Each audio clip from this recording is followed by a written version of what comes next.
Good evening and welcome to the final public lecture for the ANU College of Business and Economics for 2011.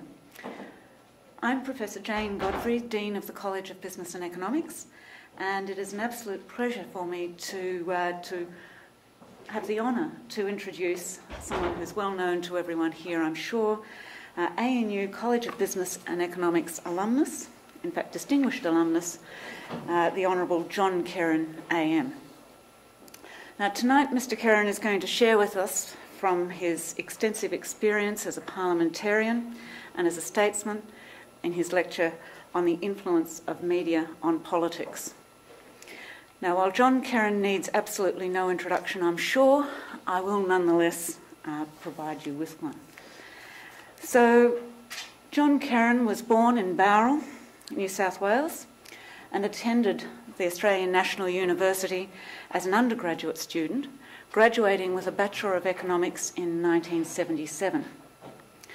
Prior to studying at the ANU, Mr Kerin completed a Bachelor of Arts, majoring in economics, from the University of New England in 1967, later receiving an honorary doctorate in agricultural science from the University of New England, an honorary doctorate in letters from the University of Western Sydney, and an honorary doctorate in science from the University of Tasmania.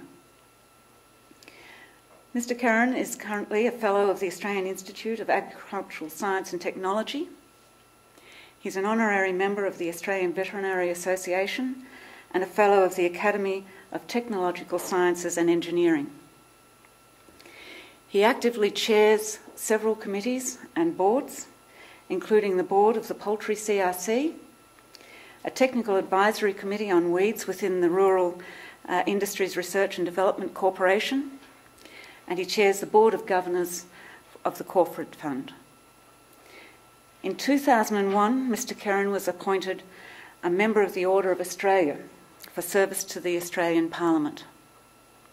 Also in 2001, he was awarded the Centenary Medal for services to Australian society and technological science and engineering.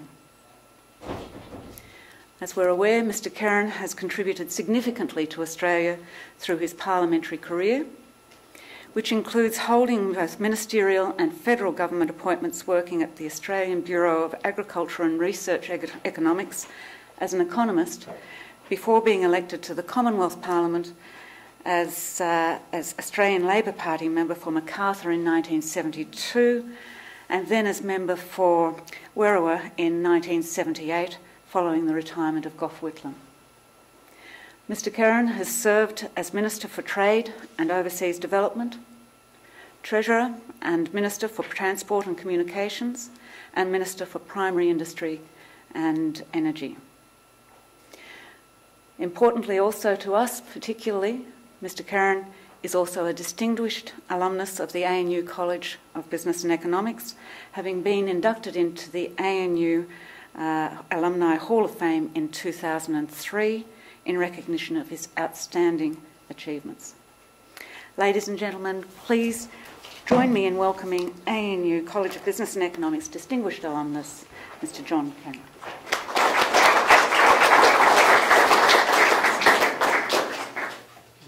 Thank you, Professor Godfrey. Ladies and gentlemen, I don't know whether first of all to thank you for turning up or pass some judgment on your poor judgment and not going down the hall of a lecture room or two and listen to John Hewson, but we'll plough on. Now the ANU contacted me on about the 10th of November to speak to you for 45 minutes, which is more than anyone can endure. So I busily typed away, and the unexpurgated speech is about 90 minutes long, and it's available via Bronwyn if anyone really wants it. But I'll try to keep this down to 30 minutes. Now, the ANU gave me some terms of reference, and they're very important. They were that I address the move away from policy development towards a media-driven agenda based on entertainment rather than sound argument for policy development. The evolution of political behaviour driven by media prominence, the relationship between the media and political parties in influencing public perception, and the media being used as a focus group, and the impact of all this on democracy. Now I'll start by saying I don't agree with the contentions implicit in the propositions in any absolute form. While they are what many people believe is the state of politics today, there are too many lazy, allegedly independent commentators who propound the common view. Regrettably, some are ex-ALP, some not ex. We see politics becoming more and more personalised, but I don't believe tweeting politicians and so-called independent commentators do much to disabuse the public of their alleged fascination with politics and policy in any informed way.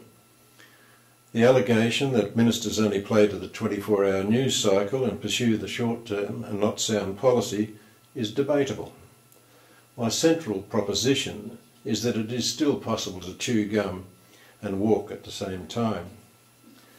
All that I'll say is based on being in the ALP for nearly 45 years, in the Parliament for 18 and a half and a Minister for 10. So I'll express some strong opinions, but really most of my ideas these days are highly qualified. But I'll start with two and a half substantial qualifications. First, the topic is so large that one will need to write a deeply researched book to come to grips with it. This is especially so because media and politics interact with each other. However, both are subject to the same changes in and characteristics of our economy, sources of power within our economy and society, in our governance and institutions, and the external influences on Australia due to us being a small country in a more globalised and interdependent world. The main story is always the economy, but it is important that in politics one needs to include people and their welfare. In the cold hard light of economic policy making, I can assure you that the Fourth Estate has very little influence. Political and policy decision making in countries such as ours is often, if not always, change or reform within a framework of institutional continuity, changing economic circumstances, and with some social and cultural certainty. One should not assume that there is ever a golden age for policy making. Secondly, media-wise, I'm a troglodyte and don't use the Twittersphere cum blogosphere known as social or new media. Further, I'm grievously politically biased and I fit a somewhat cliched profile. I'm ashamed to admit that I still read newspapers, professional journals, serious books and thought pieces by others. I subscribe to 7 current affairs magazines and mainly watch the ABC and SBS. I believe global warming is real, and regardless of whether you believe the scientific consensus or not, it's intelligent to be looking to more renewable energy. I'm in favour of the minerals resource rent tax and believe that the NBN will prove to be a transformational technology. I also believe that the asylum seeker issue is massively over-publicised if one wishes to take, dare I say it, a humane and balanced view. These 4 issues I've selected are just what the media has been concentrating on recently to the exclusion of other sound policies due to its fascination with a lack of conformity or disputes. I'm what the right-wing commentariat loathes and regards as an enemy. I'm a clear and present danger to society. My problem with the Twittersphere, citizen journalism, through social media, is that there's no check on fact or quality. At least journalists in the mainstream media are bound by a code, despite its limitations. We are now in an area where, disturbingly, anyone with a computer and a Twitter account can write what they want and have it read by hundreds, thousands and possibly hundreds of thousands of people. They can write the world's biggest lies, passed off as commentary, and get away with it. They may have ruined a reputation and started a rumour that becomes a reality at the click of a computer mouse. Mud sticks, and the person who throws the first handful comes out on top. Email campaigns, which can be based on totally erroneous propositions, for example the current one on boat people, are a worry. But it's only reinforcing prejudices, and in this case racial hatred already in existence. I am interested in informed comment, and in terms of media comment on politics, I try to judge bias, fact, opinion, comment, propaganda, ideology, etc. on the basis of cross-checking and widened contemplation. I'm not educated enough now or close enough to the political process to fully understand the environment, including the media environment, in which politicians now work. I believe in absorbing a diversity of facts, news and opinion like the rest of us. However, I believe I'm owed accuracy in reportage and balanced coverage ahead of analysis of issues by journalists, though analysis with bylines is fine. I don't like media stories in whatever form that start with an assumption. I don't listen to or read the ranting purveyors of prejudice, known as shock jocks, and those who take cash for comment for the articulation of one point of view. The perception, real or not, that people are more time poor is driving the race to the bottom to produce mind-numbing trash, television, radio programs and newspapers is wrong. Are we really that time poor and lacking the ability to comprehend even the simplest things that our journalists have to do it for us? God help us if that's really the case.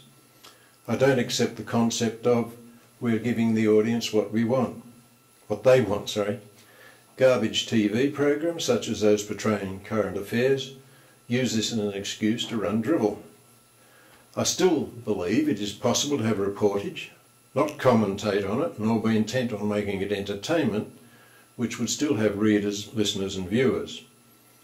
What people allegedly want to hear ignores what they may need to know. The situation becomes self-perpetuating. One advantage with the web is that there is an increasing amount of specialised material which gives busy but informed people a chance to read and evaluate carefully selected essays, articles, research findings and papers. I'm very much in favour of this because it enables people to bypass traditional media. I'm not in favour of the current media inquiry, but I know that Judge Finkelstein, the chair of the inquiry, is a fair, experienced and intelligent man. I'm strongly in favour of free media, but with freedom comes a responsibility not to inflict on readers, viewers and listeners the media's own political campaigns, vicious distortions, their pursuit or promotion of individuals, that is trial by media, individual journalistic or proprietorial prejudices and ideologies, selective quoting, lies, trickery and misinformation. Headline writers have a lot to answer for. The fact is, the world is not just about boiling down every complex issue into 4 words. Simple questions to responsible people may only get simple answers, but inadequate ones. The world is not just full of goodies and baddies. There is now enough freely available information to justify and reinforce any prejudice one already has. However, because our MPs tweet, does this necessarily mean that thought-through policy has ceased? What I'm more concerned about is when a dumbed-down society starts to accept unthinking, illogical appeals playing to prejudices. This is when the debate becomes toxic. So much for the qualifications. Now, as an ex-politician, or in my case a statesman, if you hadn't guessed it already, I loathe, detest, denigrate and revile the media, and I was always terrified in participating in media conferences and going on TV. I always assumed they're out to get me, the gotcha syndrome. The media lives by stories and gaining public interest, not complexity, nor necessarily facts. The intellectual depth of the stories partially depends on the medium. However, due to the fact that politicians and the media are dealing with and are interested in the same issues, a level of respect between politicians and individual journalists grows. Many journalists have very sound insights into the political process and can present analysis of value. I think it's a mistake to have the media provided with office space in Parliament House because it fails to prevent politicians from being doorstopped, accosted, being followed by jabbering mobs waving microphones and queried every minute of the day once they step out of their offices. I was the despair of all my media advisors in the simpler times I was a minister, because I tried to answer questions and educate the interviewers. This was particularly so when I was Primary Industry Minister at those times, when it was patently obvious that they knew very little about the issue in question. The professional advised that what you have to do is get your main message across, stick to the message, find a grab, avoid qualified complex answers, and never use phrases with an if-then in them. Further, don't get diverted, and if you get a question that the interviewer knows full well you're unable to answer or cannot answer without provoking a stock market crash or starting a war, think quickly of a smart-ass reply. Regrettably, I tended not to take the advice of my media advisors, and I never underwent media training. Journalist schools in our universities tend to teach students that governments, ministers, will lie to you or seek to evade the question, hence we have the setting for a classic catch-22. There is an assumption imparted by the media that all politicians are only interested in votes. Well, they'd be silly if they weren't interested in votes. But there is also an assumption that voters are only interested in bad policy. I query that. The real world of policy making involves far more than this and involves many disciplines. Yet I know full well that all politicians use and abuse the media. I used but rarely abused. Some of my ministerial colleagues abused and got away with it. When I was a minister, on any issue that I was fully informed about, when I read, heard or viewed how it was reported, presented and analysed, it was often wrong, took a debatable angle, or represented the media person's preconceived stereotype of what the issue and the individuals concerned were trying to achieve or convey. The media jumps onto bandwagons and stereotypes of politicians and policy issues due to the obscene pressure on journalists' time, laziness, inexperience, or the wishes of their masters. I learnt very early, if a minister has made a mistake, it's essential to confess quickly. I also learnt the manipulation of the media's obsession with their stereotypes can be exploited by politicians. The former Premier of Queensland, Sir Johannes Peterson, by being, to my mind, consistently mad, exploited the media well and was very popular until caught by the courts.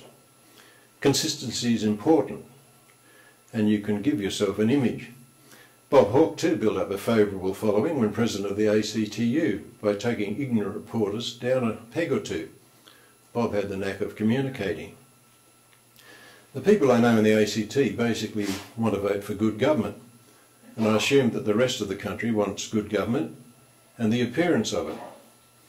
However, many in Australia do not think about politics and government and administration in the same way as does the cognoscenti in the ACT. Too many people here know where the bodies are buried and who put them there. This is also partially because the media presents all ills of government on camera, the home of conspiring, boring politicians and public servants. But is it more because complexity is not understood? There would be no need to pay hundreds of rent-seeking lobbyists if national government didn't seem such a mystery to the private sector. As Lord Rupert of Fox once said, no one lost readership by underestimating the intelligence of the average reader. Shallowly based media detracts from the comprehension of policy making. To my mind, the worst aspect of the media's presentation of politicians, ministers and governments is that over the years many people now have a firm, a priori deep perception that most people in the game are poorly motivated, fools, crooks and liars and simply don't understand the real world. And I guess this is understandable. Most people interpret issues to their own circumstances and not a broader view. And of course, because we are a democracy, those few parliamentarians that fit into the fools, crooks and liars category only serve to reinforce the public perception. People who see issues in black and white terms, or come from a vested interest, or are part of a lobbying campaign on a specific interest, don't like compromise, which is essential in our kind of federal, Westminster-based parliaments and democracy. Broadly based political parties and national governments need to compromise. For one thing, it helps to avoid our predilection for going to war or promoting destructive polarity in the electorate. I believe that because politicians and the media are basically dealing with the same phenomenon, we need to delve a lot deeper if we are to analyse the interactions in our society and the reasons for the situation today, giving reason to the state of dismay of objective observers and thinking people. The way political parties have adapted to changing real circumstances is also crucial. To do this, one needs to track down the impact of technology, the changing nature of our economy, the changes in public administration, and the role of major external forces affecting our economy, our society. In the 1950s, we had print media, the wireless, and newsreels, if you went to the movies. TV didn't come until 1956. In rural New South Wales, where I grew up, if one didn't read the Sydney Morning Herald, you were regarded as a communist. It was also obligatory to read the Woman's Weekly. We all listened to the ABC News and the Country Hour, which presented all rural Australia in terms of farming only. There was a division between farmers, conservative thinking people, and what were known as the workers. So-called working class people were more likely to listen to commercial radio and tended to read the Daily Telegraph, which, ironically, even then was virulently anti-Labor under Sir Frank Packer. Well, they read the Sun and the Mirror and other trash afternoon tabloids in the cities for the sporting news. There was more media diversity in terms of ownership, but not much in terms of intellectual content. Australia was then fully committed to conservative colonial sloth, the cultural cringe. Political parties had clear brands. Politics was not very complex. Decisions were easier to take, and religion was a powerful political influence. Canberra was a country town not inhabited by thousands of journalists, lobbyists and public relations firms, as in the current situation where too many journalists are chasing too few stories. The Prime Minister, Sir Robert Menzies, could sail to England and watch an Ashes series about the sky falling in.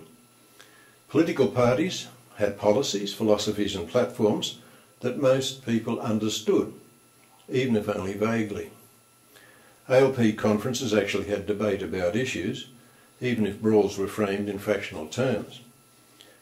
Being an innately conservative society, people prefer conformity and consensus. So major conferences are now stage managed, with all policy decisions taken by ministers or within party committees who present a near totally agreed platform to the gathering. To that extent, Labor is now becoming more like the Liberal Party, where it is governments and not the rank and file who make policy or try to make policy. And this has been accentuated by a closing gap between the two major parties due to the preeminence of matters economic. Single-issue parties and vested interest political campaigns were not so common once. Political meetings were held in town halls into the early 1970s, but few people were reached unless meetings were reported. TV then was not effectively used politically by political parties. In the late 1960s, there were few political journalists in Canberra. It took the Vietnam War, the protest generation and the baby boomers to realise that Australia was becoming too much of an unthinking conservative backwater. Women wanted a say. Whitlam introduced free university education, which was influential and became a transforming social feature of our society. The visual impact of TV from the second half of the 1960s cannot be underestimated. Journalistic comment became pervasive. There were political newsletters of limited circulation, and both left and right-wing journals were available, but not widely read. The general public had a poorer understanding of economics and finance than now. However, we still pay a high price for the public's economic illiteracy. Understand this? There's always been spin. It is only recently that spin has become an embracing term for the words of politicians as they try to come to grips with the media and bring the public with them. Ministers often have had to propagandise electorates to knock down narrowly based, destructive public perceptions. It is worse to bring out the dark side of our natures than it is to promote what we are sure is beneficial but difficult long-term change. Ministers and governments can be easily portrayed as either sitting on the fence or being too far ahead of the pack and haven't consulted with the electorate. It depends on which angle the media wants to take, and it's always easy to gain a third-party endorsement for whichever view chosen. This is why guile, skill, endless negotiation and sometimes what becomes known as leadership, but always after the event, are preeminent. Like an itemised decisions going way back in time. Sir John McEwen, for example, signing a trade agreement with Japan in the 1950s, when Japan wasn't actually our favourite nation. Caldwell on immigration in the 60s. In the late 1960s, Max Newton initiated a national newspaper based in Canberra, which eventually became the Australian, which became our first national newspaper, even if one from a handful of media proprietors. It remains the best source of international news of any daily newspaper in Australia. To be commercially successful, print media, radio and TV depend on circulation and ratings to maintain advertising revenue. All forms of the commercial media are desperate to get more customers. Print media is now struggling to compete commercially with digital media, even though print provides much, if not most, of the serious comment and content. The media also changed dramatically in the 1970s, with a lot more critical national interests in politics and our national government.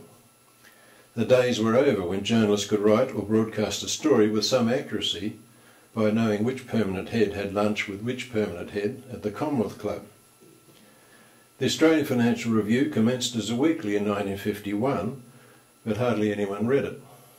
As a backbencher, I remember visiting the Finn's office, perched in a hut on top of the roof of the old Parliament House, then a daily, where some of the better journalists, after a boozy dinner, started writing at 10 p.m.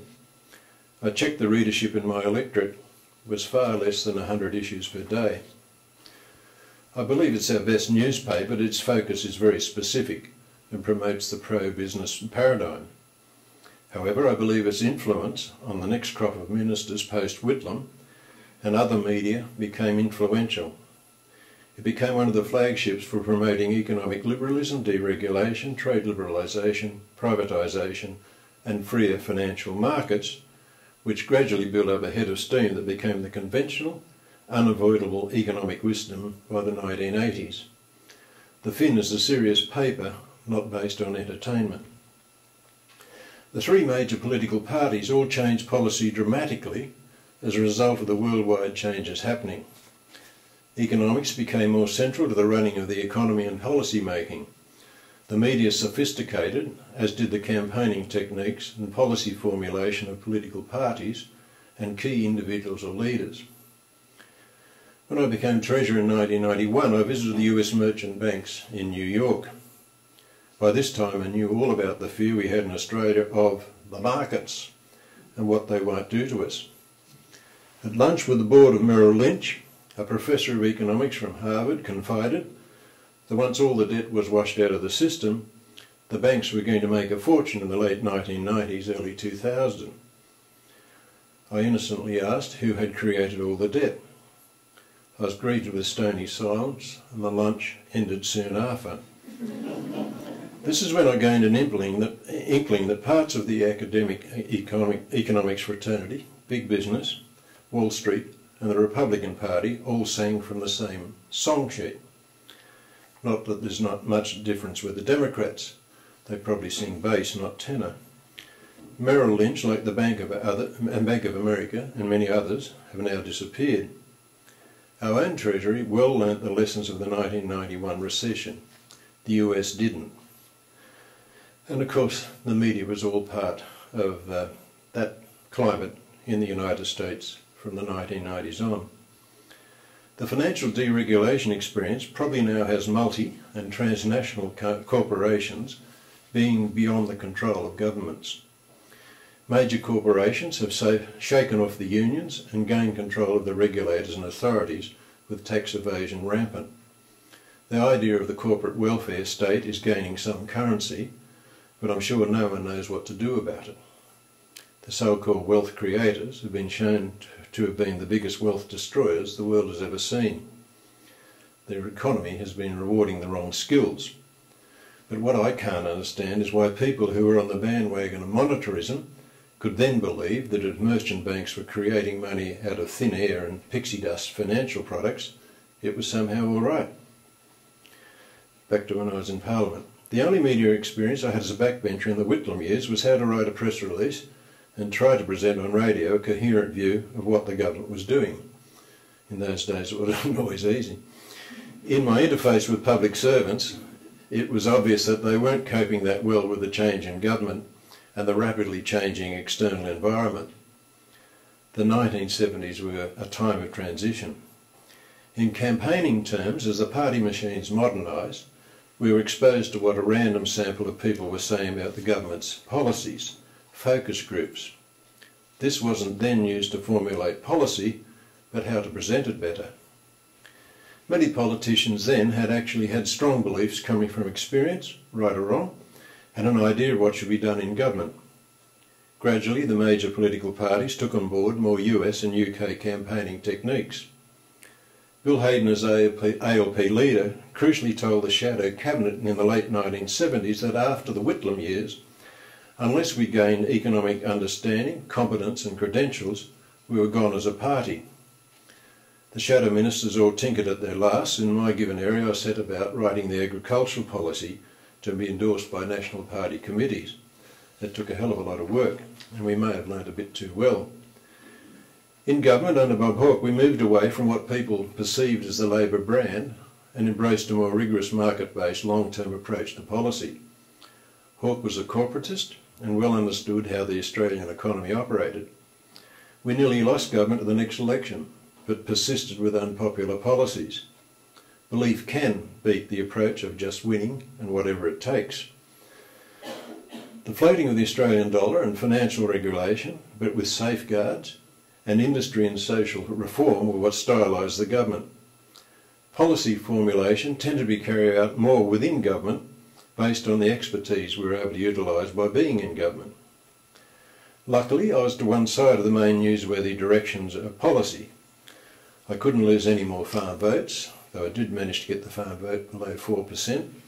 I trusted my department and adopted a technocratic approach to farm policy in the name of economic efficiency and international competitiveness.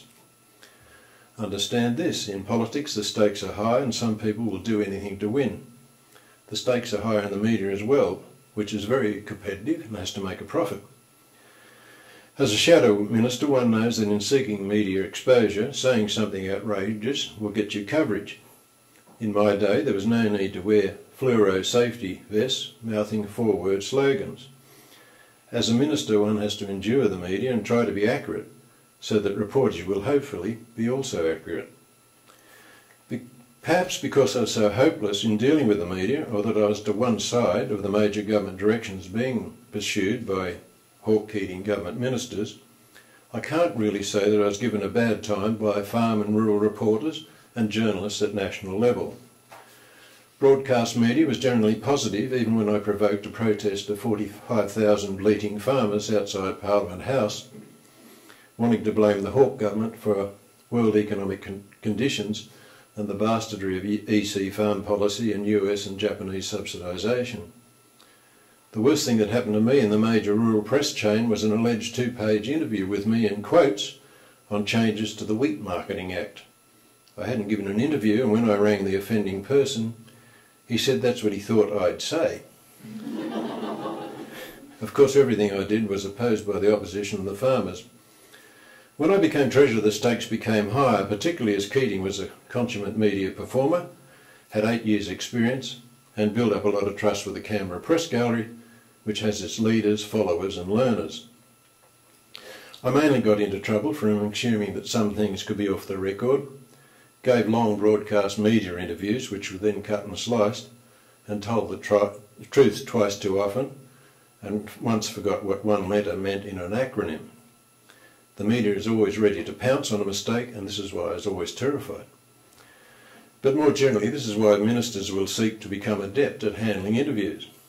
This results in the detailed explanation of complex issues not getting across. It's like the form of racehorses becoming more important than the race itself. Just as our parliamentary system is adversarial, so is the media, both within and without.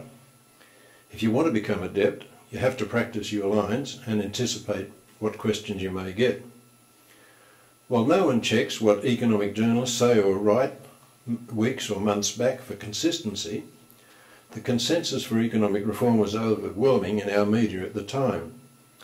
Because we are now a nation of shareholders via superannuation, this media attention has advanced to the stage where we are subject to endless stock market reports, analyses and reportage of what is happening in world markets. It's unavoidable, it's bad news, it's confidence sapping, it's bound to sell. Nonetheless, what is happening is complex and unpredictable. So how do politicians and the media cope with this? With great difficulty, I'd suggest. I'd just like to concentrate on the role of ministers, minister staffs, the parliament and bureaucracy. Ministers can't be pawns to the public service, but the public service knows what's been tried before and where the traps lie and what is impossible or inadvisable to do. From the Whitlam government on, the bureaucracy became more attuned to the wishes of the government of the day rather than guiding it.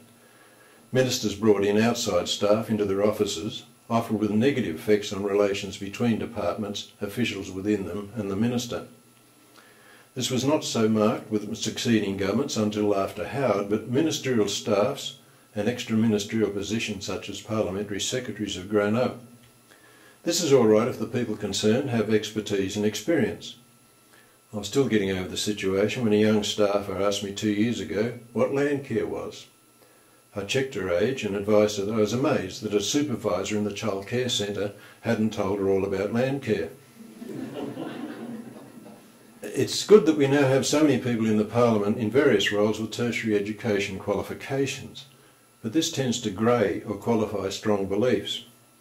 However, I prefer this to ignorance or no corporate memory. The flood of information going to ministers becomes diluted even when it's based on expertise.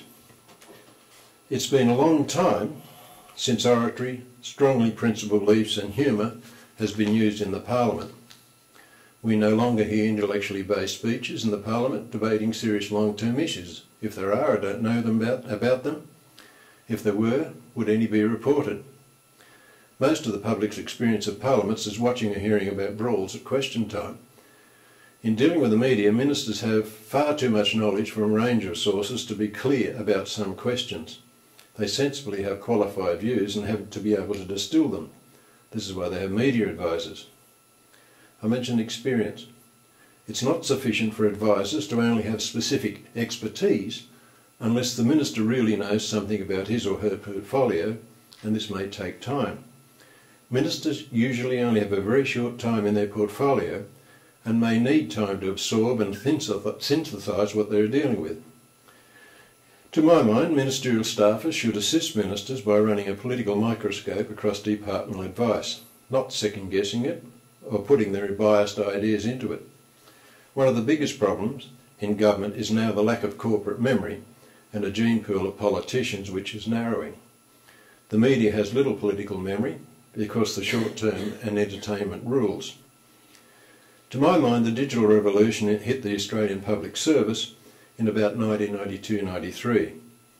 This, combined with the option for public servants to retire before they turn 55, the advent of managerialism, and the Howard government's idea in privatisation.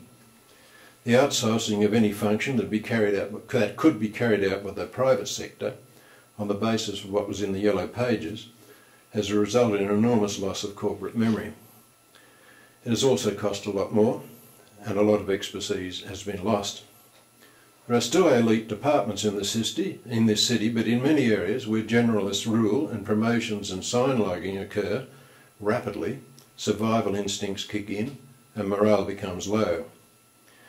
However, when I've raised my idea that the intellectual capacity of the Australian public service is declining, with some of the old and the bold in this town, they say it's always been thus.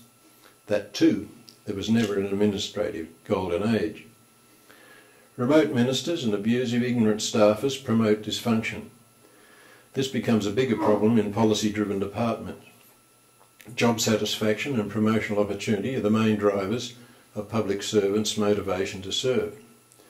Just as young staffers have little corporate memory, so do politicians if they come from a limited range of background. I'm always amazed when journalists write books, they give a far more intellectual presentation of a specific topic than one associates with them in journalist mode. Perhaps their jobs impose a different kind of censorship. In my time, I know that PMs want to favour their own media megalomaniacs. Tony Blair was a classic. When I became Treasurer, I inherited the recession we had to have, the introduction of the superannuation guarantee levy, the sale of the Commonwealth Bank, and the sale of the Fairfax media empire, none of which I had detailed knowledge about. The Fairfax sale brought me into contact with media proprietors. Warwick Fairfax the younger had managed to get the empire into a bit of financial trouble and was inclined to consult the Bible for guidance. I thought one should maximise the return to the family for the sale. There were several bidders, and I thought I should try to see if we could get the opportunity to gain more media diversity. I had earlier had dinner with Rupert Murdoch in London and learnt what he was interested in: wealth, power and survival. He already nearly owned all print media in Australia at metropolitan level. There was a bid from Ireland by a well-regarded group which potentially would have represented more diversity, a group of high-profile Australians in Melbourne, and a group basically headed up by Mr. Conrad Black, named Turang. This latter bid didn't meet the party's requirement for a minority level of foreign ownership. Mr. Black, never having been in Australia, now in jail, came to Australia on a Tuesday for the first time. And when I took him and Mr. Trevor Kennedy on the Wednesday to see Prime Minister Hawke, he told us all about the ALP and how much more than the PM he knew about Israeli politics. I didn't doubt his intellect, and because I've never understood the ALP, I found this almost helpful.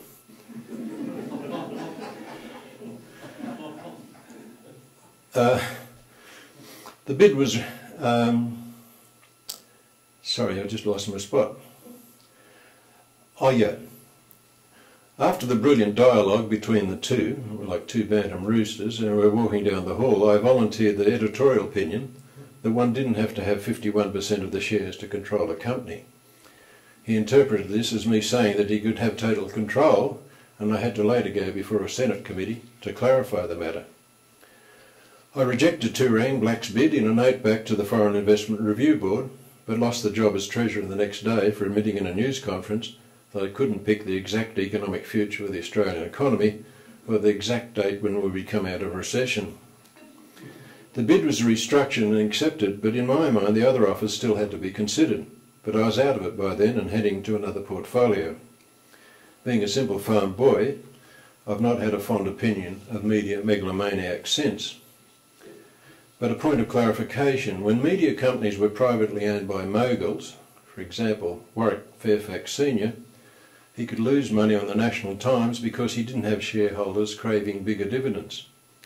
Similarly, Lord Rupert of Fox allows the Australian to spend more than it makes. When he goes, that'll change.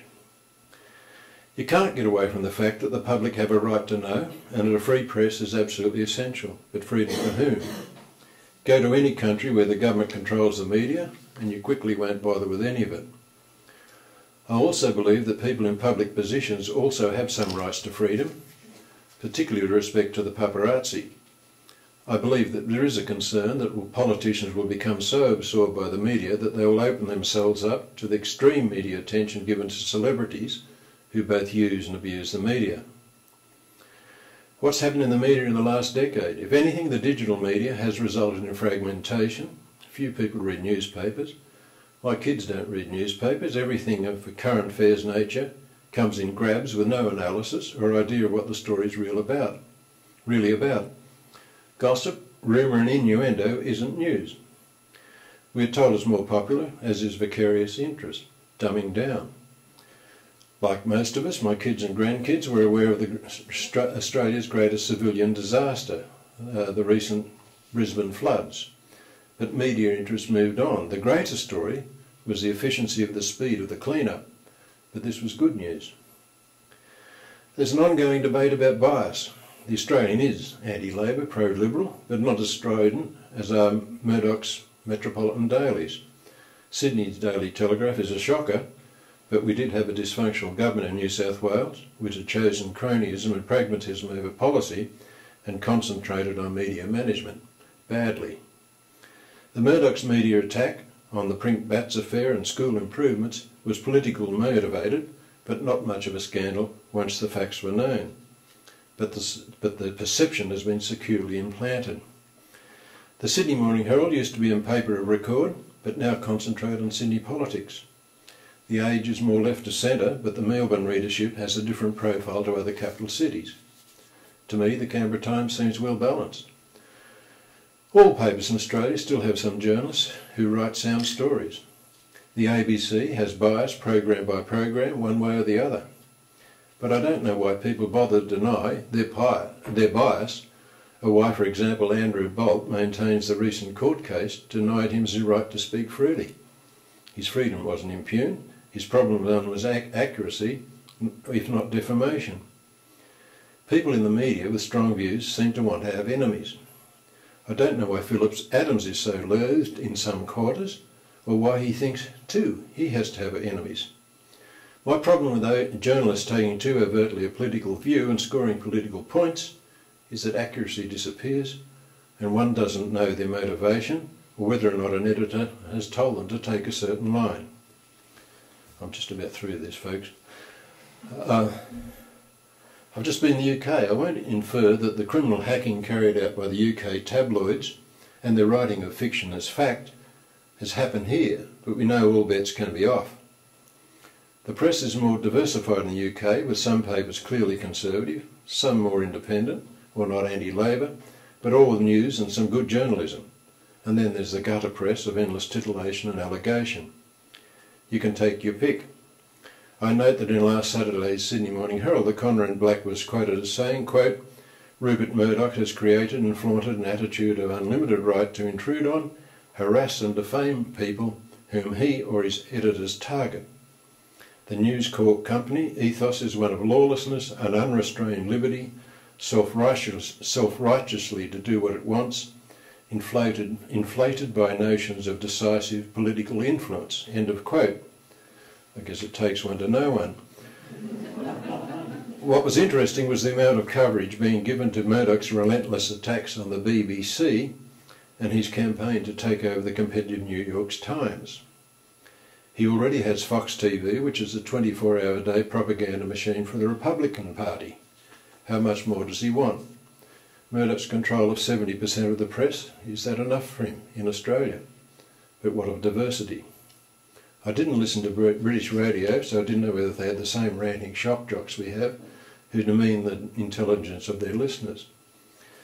My problem with these people is that they are often irresponsible, their attacks are personal, they reduce arguments on politics and policy to the lowest of the lowest common denominator, and if you can get to them first with a pot of money, they'll run any line. And it's generally against people with informed, qualified or non-consensual or political views they don't agree with. It's obvious that they want to be political participants without putting up with the misery of being in Parliament. And besides, they can make a lot more money this way. But get back to my terms of reference. Where is evidence that, in general, our ministers and governments take notice of them? In many ways, our political parties have gone along with the changes in our society and the media, and have also adapted to it. The selection of by-party machines of celebrity candidates of no party membership or political experience is a classic example. Due to public and private funding of political parties, party machines have become cabals, both sides of the political fence, and seek to go beyond their administrative remit by the selection of candidates and policy making, even when their party is in office, particularly at state level. The importance of campaigning techniques and the narrow gene pools being selected for winnable positions has resulted in focus groups being the source of policy advice, but to the machines. In the ALP, one can add also the over-influence of the big unions and the factions that come with them. Also use the constant polling, psychological profiling and computer resources to tag electors for selective contact during election campaigns. It is this that is the strongest evidence for the case in my terms of reference put to me. MPs have well-endowed office allowances, so it's to be expected that these techniques will be used. Politics is an adversarial competitive game within and between political parties. If one party does it, the rest have to. In campaigns, all media is used. In government, policy making goes well beyond being influenced only by media and using as a focus group for policy. Utilising the technology available in campaigning and in keeping tune with the electorate's habit is one thing, making sound policy is another. The Gillard government can't be accused of only adopting popular policies sanctioned by focus groups. To my mind, there needs to be a new model for political parties. It needs to be digitally based, have sound administrative machinery, pay respect to members, and examine issues on some intellectual basis before policies are tailored for electorates so that it understands them. Dream on, John. It's essential for political parties to have membership and human contact. So I'll finish. Has the media mainly become about entertainment? Yes, and that's fine as long as politics is not seen as just another form of entertainment. There are a lot bigger questions about. My advice on politics and the media? Unless it's an absolutely brilliant government, vote against the mob that's in after 2 or 3 terms, but give them 4-year unfixed terms, and only watch the print media's cartoons, the most powerful form of journalism in Australia today. Thank you.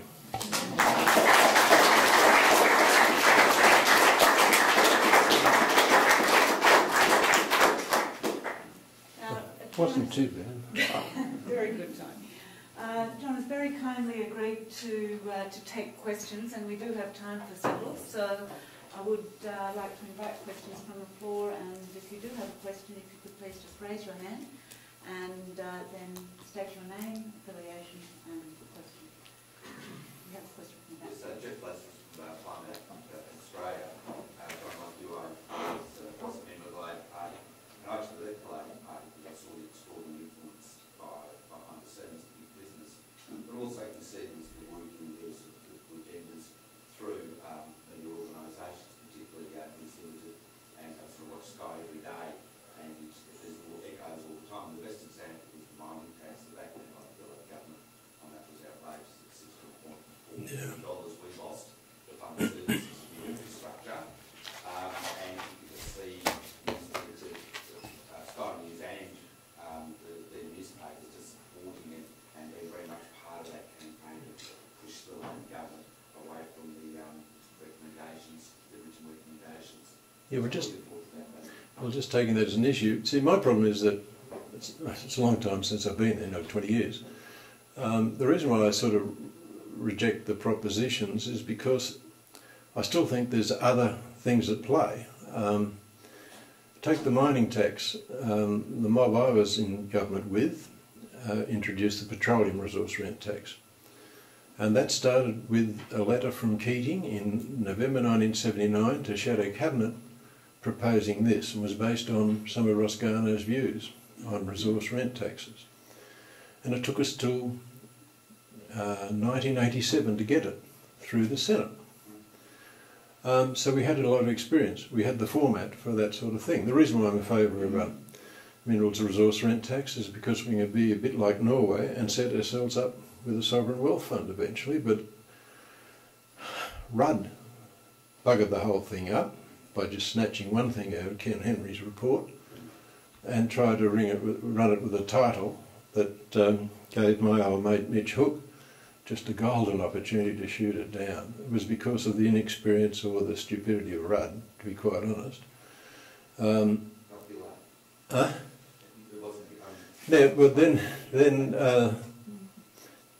Gillard got in, and she had to compromise. I don't blame her for doing a deal with the Greens. That was the price of government. The Independents and the Greens, well, the Greens were never going to go with Abbott, and the Independents didn't want just another election straight off. So Julia's being accused of lying, but she had to go along with the Greens, otherwise she wouldn't be in government. And then she had to try and fix up the minerals, whatever Rudd called it. So now we've got something sensible, but it's nowhere near as good as it could be. So what I'm saying is not so much the influence of the media. The interest groups have always been very powerful. We're in a pluralistic society. The vested interests are always powerful. But I think it was inexperience in government. And I put that back to the individuals. So obviously things, more complex and having a very long history, a long reflection of time, but all the expertise probably still there in the public service to advise government. And, you know, Henry's report, for example, was you know, first class. But how his more sophisticated mining tax could be explained is something I don't know much about.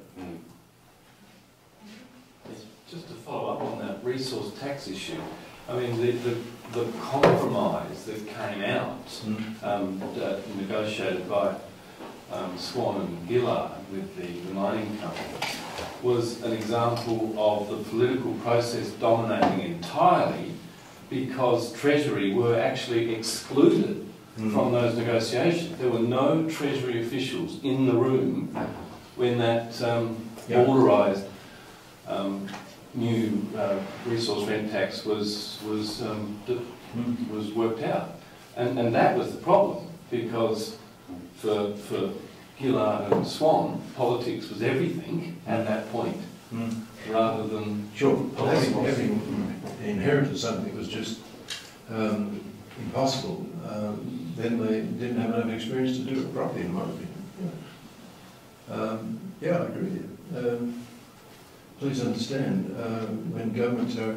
I had 4,700 people in the Department of Primary Industries and Energy. I didn't actually do it all by myself. Having been a public servant, I didn't distrust the public service. Most governments come into office distrusting the public service, when there's no need. It strikes me that a lot of the media is actually reporting a very narrow range of entertainment, that is like sports reporting, about who's winning and who's losing. Oh, yeah. And a classic example is the way so-called business is covered in most commercial media, or ABC for that matter as well, which is about the markets for today. And then on Saturday morning, ABC was breathlessly reporting that the Dow was up 1.97 points on a base of 12,200. I mean, basically that meant nothing changed. But the markets are not business.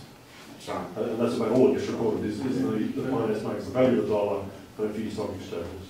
Yeah, well, I can't understand why the media does that, because, you know, in the stock markets, it's the trends that are important. There's a whole lot of analysis that's important. But I guess it's because it can put a bit of fear in people when it's up and down, you know, joy when it goes up a point, doom when it goes down a point. It's just nonsense. But again, I don't think it influences polity. It doesn't influence economic policy. They said that the current government with Rudd and Swan well learned the lessons from the '91 recession. When I was there, all the Treasury could talk about was automatic stabilisers, and Ralph Willis and I were arguing, no, we have to do some stimulant spending. Hawke wouldn't go along with that because he was terrified of Keating. I had to bring in Keating's budget. But this time, they knew darn well they had to get money out quick, knowing that some had been wasted. They had to go for shovel-ready projects, knowing that the states had rotted, and then go for long-term infrastructure, and that's what they went to it. And sure, it cost a lot of money, and maybe you can debate how much was spent and how much should have been spent, but it saved us from 200,000, 300,000 unemployed. That they've got no plaudits for that. But I still think the economy is the main issue, and I just don't think the media really affects hardball economic policy. Yes, thank you.